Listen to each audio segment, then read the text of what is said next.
بسم اللہ الرحمن الرحیم۔ السلام علیکم ورحمۃ اللہ وبرکاتہ۔ مائی ڈیئر برادرز سسٹرز، آج جس ٹاپک پہ ہم بات کریں گے وہ ہے گناہوں کے اثرات ہماری زندگی پر جو ہوتے ہیں۔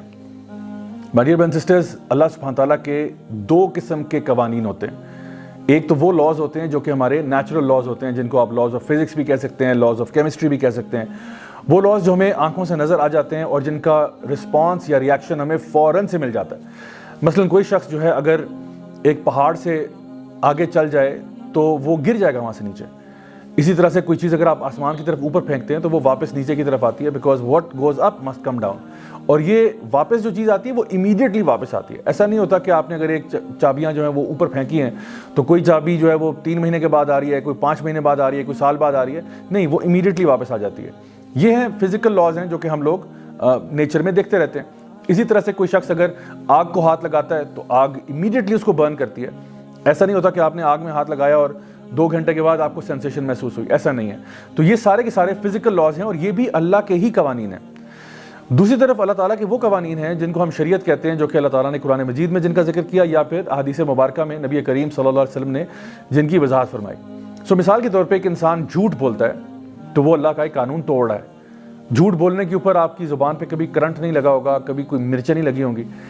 اسی طرح سے جو شخص حرام کا کھانا کھا رہا ہے، چاہے وہ حرام کمائی سے حرام کھا رہا ہو یا پھر وہ چیزیں جو کہ بذات خود حرام ہیں، تو ہو سکتا ہے کہ وہ بہت انجوائے کر رہا ہو، اس کو بڑا مزہ آ رہا ہو، کھانا بہت لذیذ ہے۔ تو سوال اصل میں یہ ہے کہ کیا جب یہ قوانین اللہ تعالیٰ کے توڑے جاتے ہیں تو اللہ کی کائنات میں کچھ نہیں ہوتا؟ یقیناً ہوتا ہے۔ یاد رکھیں کہ جب ہم لوگ فزیکل لاز توڑتے ہیں اس کے بھی کانسیکوینسز ہوتے ہیں، اور جب ہم لوگ میٹا فزیکل لاز توڑتے ہیں یا جو شریعت کے لاز توڑتے ہیں ان کا بھی ایک اثر ہوتا ہے۔ اللہ سبحانہ تعالیٰ فرماتے ہیں قرآن مجید میں سورہ شورا کے اندر، وما اصابکم من مصیبت فبما کسبت ایدیکم ویعفو عن کثیر، کہ جو بھی مصیبت تمہارے اوپر آتی ہے وہ تمہارے اپنے ہاتھوں کی کمائی ہے اور اللہ بہت معاف کرنے والا ہے۔ یعنی کہ جو بھی مصیبتیں آپ کی لائف میں آ رہی ہیں وہ ڈائریکٹلی پروپورشنل ہیں ان گناہوں کے ساتھ جو آپ نے کیے تھے۔ تو اگر ہم ان گناہوں سے توبہ کر لیں تو یہ مصیبتیں بھی چلی جائیں گی۔ اللہ سبحانہ تعالیٰ قرآن مجید میں یہ بہت ہی امپورٹنٹ کانسیپٹ ہے جس کا ذکر کر رہے ہیں۔ ہم عام زبان میں اس کو مکافات عمل بھی کہتے ہیں، جس کو انگلش میں کہتے ہیں what goes around comes around, as you sow so shall you reap۔ امام حسن البصری رحمہ اللہ ایک دفعہ ایک جگہ پر بیٹھے ہوئے تھے تو ان کے اسٹوڈنٹ جو ہے ربیع بن ثابی ان کے ساتھ موجود تھے۔ 4 مختلف قسم کے لوگ آئے، 4 مختلف پرابلمس لے کر۔ ایک شخص آیا، اس نے کہا کہ ہمارے علاقے میں بارشیں نہیں ہوتی، ہم کیا کریں؟ تو امام حسن البصری رحمہ اللہ نے فرمایا کہ آپ کثرت سے استغفار کریں۔ ایک اور شخص آیا، اس نے کہا کہ ہمارے گاؤں میں، ہمارے علاقے میں بھوک اور پیاس بہت زیادہ ہے، ہم کیا کریں؟ تو آپ نے کہا آپ بھی استغفار کریں۔ ایک اور شخص آیا، اس نے کہا کہ جی میں چاہتا ہوں کہ اللہ مجھے کوئی اولاد دے کہ میرے بعد میرا بزنس سنبھالنے کے لیے، میرا کاروبار سنبھالنے کے لیے میرے کام آ سکے، تو میں کیا کروں؟ مجھے کوئی وظیفہ بتائیے۔ تو آپ نے فرمایا آپ استغفار کریں۔ اور پھر ایک چوتھا شخص آیا جس نے کہا کہ میرے پاس باغ تو ہے، باغ میں درخت بھی ہیں لیکن ان پہ پھل نہیں لگتے، شیخ صاحب مجھے کوئی وظیفہ بتائیے۔ تو امام حسن البصری نے فرمایا کہ آپ استغفار کریں۔ اب امام صاحب کے جو اسٹوڈنٹ تھے ربیع بن ثابی، وہ سارا یہ منظر دیکھ رہے ہیں۔ تو نے کہا امام صاحب یہ کیسی بات ہے کہ آپ کے پاس 4 مختلف لوگ آئے، 4 مختلف مسائل لے کر، اور آپ نے چاروں کو یہ کہا کہ استغفار کریں، آخر کیوں؟ تو امام صاحب نے فرمایا کہ میں نے اپنی طرف سے تو کچھ نہیں کہا، میں نے تو وہ کہا جو کہ اللہ تعالیٰ کی کتاب میں پایا۔ سورہ نوح کے اندر نوح علیہ السلام فرماتے ہیں کہ فَقُلْتُ اسْتَغْفِرُوا رَبَّكُمْ إِنَّهُ كَانَ غَفَّارًا يُرْسِلِ السَّمَاءَ عَلَيْكُمْ مِدْرَارًا وَيُمْدِدْكُمْ بِأَمْوَالٍ وَبَنِينَ وَيَجْعَلْ لَكُمْ جَنَّاتٍ وَيَجْعَلْ لَكُمْ أَنْهَارًا، کہ اے لوگوں اگر تم بھی استغفار کر لو۔ یہ وہ لوگ تھے جو شرک اور کفر کیا کرتے تھے، ان کو کہا جا رہا ہے کہ اگر تم بھی استغفار کر لو، انہو کان غفارا، اللہ بہت معاف کرنے والا ہے۔ نہ صرف کہ اللہ تمہیں معاف کرے گا بلکہ یرسل السماء علیکم مدرارا، اللہ تم پر رحمت کی بارش نازل کرے گا۔ ویمددکم باموال وبنین، اور تمہارے مال میں اضافہ ہوگا، تمہاری اولاد میں اضافہ ہوگا۔ وجعل لکم جنات وجعل لکم انہارا، اور تمہیں اللہ تعالیٰ باغات عطا فرمائے گا اور ان کے بیچ میں سے نہروں کو جاری کر دے گا۔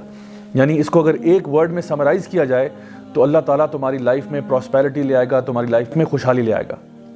کہنے کا مطلب یہ ہوا کہ اگر آپ صرف استغفار کو اپنا معمول بنا لیں تو آپ کے جو گناہوں کی وجہ سے پرابلمز آپ کی لائف میں آتے ہیں وہ سارے کے سارے پرابلمز دور ہو جائیں گے۔ لیکن my dear brothers and sisters, یاد رکھیے استغفار صرف تسبیح پھیرنے کا نام نہیں ہے۔ کہ آپ نے استغفر اللہ کی تسبیح پڑھنا شروع کر دی اور دل میں کوئی احساس نہیں، کوئی ندامت نہیں، ایسا نہیں ہے۔ استغفار کا مطلب یہ ہے کہ انسان سب سے پہلے دل میں ندامت محسوس کرے، اس کے بعد گناہ کو چھوڑ دے، اور پھر تیسری بات یہ کہ وہ فیصلہ کرے کہ میں آئندہ گناہ کو نہیں کروں گا۔ یہ اصل میں استغفار ہے۔ اور اگر دوبارہ غلطی ہو جائے پھر سے یہ پروسیس ریپیٹ کرے، چاہے 1000 مرتبہ بھی غلطی دوبارہ ہو جائے، پھر سے سنسیریٹی کے ساتھ اللہ تعالیٰ کی طرف واپس رجوع کرے۔ یاد رکھیے کہ جو کچھ بھی ہم برائیاں یہاں کرتے ہیں نا، یہ مت سمجھے کہ ان کا کوئی کانسیکوینس نہیں ہوتا، ان کا بالکل 100% کانسیکوینس ہوتا ہے۔ ابن ماجہ کی ایک حدیث ہے جہاں پہ نبی کریم صلی اللہ علیہ وسلم نے فرمایا کہ جب بھی علاقوں میں فورنیکیشن، اڈلٹری، بے حیائی، فحاشی پھیل جائے گی تو ایسا کبھی نہیں ہوا سوائے اس کے کہ اللہ تعالیٰ نے اس قوم کے اوپر ایسی بیماریاں بھیجی ہوتی ہیں جو نہ ان کے باپ دادا نے کبھی پہلے سنی تھی۔ سبحان اللہ۔ آپ دیکھیے کہ جب انسان ایک جگہ پہ فحاشی کرتا ہے تو کیا ہوتا ہے کہ اسی قوم کے اوپر اللہ تعالیٰ ایسی بیماریاں بھیج دیتے ہیں جو ان کے بڑوں نے کبھی پہلے نہیں سنی تھی۔ آج اگر آپ اپنی امت کا جائزہ لے لیں، ہمارے پاس STDs، سیکچولی ٹرانسمیٹڈ ڈیزیز کی ایک کمپلیٹ کیٹیگری بن چکی ہے جس کے اندر وہ تمام بیماریاں شامل ہیں، جس طرح کہ ایڈز، HIV وغیرہ، جو آج سے پہلے آپ 100 ایئرس پہلے دیکھیں تو ان کا نام و نشان موجود نہیں تھا، لیکن ریسنٹ ہسٹری میں آپ دیکھیں تو یہ ساری چیزیں ہمارے ساتھ پریولنٹ ہو چکی ہیں۔ اسی طرح سے جب لوگ اللہ تعالیٰ کی کتاب کے مطابق فیصلے کرنا چھوڑ دیتے ہیں تو پھر اللہ تعالیٰ ان کو ٹکڑوں میں بانٹ دیتے ہیں اور وہ آپس میں لڑائی جھگڑا شروع کر دیتے ہیں۔ نبی کریم صلی اللہ علیہ وسلم نے ایسی کئی احادیث کا ذکر کیا۔ ایک حدیث جو کہ بخاری اور مسلم میں آتی ہے جہاں پہ یہ بتایا گیا کہ جو شخص بھی دنیا میں شراب پیے گا لازماً اس کو قیامت والے دن طنات الخبل پلایا جائے گا۔ صحابہ نے پوچھا یا رسول اللہ یہ طنات الخبل کیا ہوتا ہے؟ آپ نے کہا یہ جہنمیوں کا جو ڈسچارج ہے، ان کا بلڈ اور پس، یہ اس کو لازماً پلایا جائے گا۔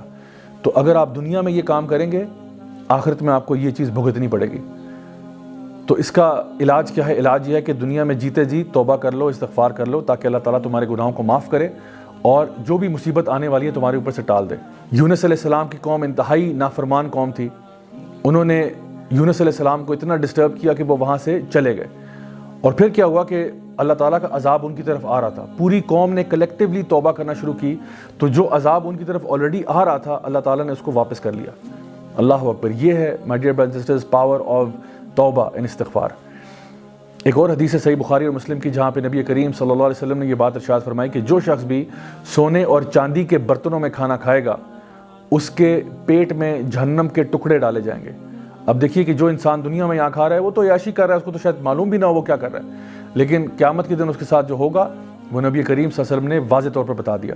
اسی طرح سے بے شمار اثرات ہیں گناہوں کے جو علماء بیان کرتے ہیں۔ شیخ صالح المنجد کی جو کتاب ہے سلسلہ مفسدات القلوب، اس میں انہوں نے بیان کیا کہ گناہ کرنے سے انسان کا علم کم ہو جاتا ہے، انسان کے رزق میں سے برکت اٹھ جاتی ہے، انسان کے دل میں خوف پیدا ہو جاتا ہے، انسان کی پرابلمز میں، ڈیفیکلٹیز میں اضافہ ہو جاتا ہے، اس کا دل، اس کا جسم کمزور ہو جاتا ہے، اللہ تعالیٰ کی اطاعت سے وہ دور ہو جاتا ہے، اور جتنی بھی اللہ تعالیٰ کی نعمتیں ہیں اس کے وقت میں، اس کی عمر میں، اس کی صحت میں، وہ سب کی سب اٹھا لی جاتی ہیں جب انسان اللہ تعالیٰ کی نافرمانیوں میں پڑ جاتا ہے۔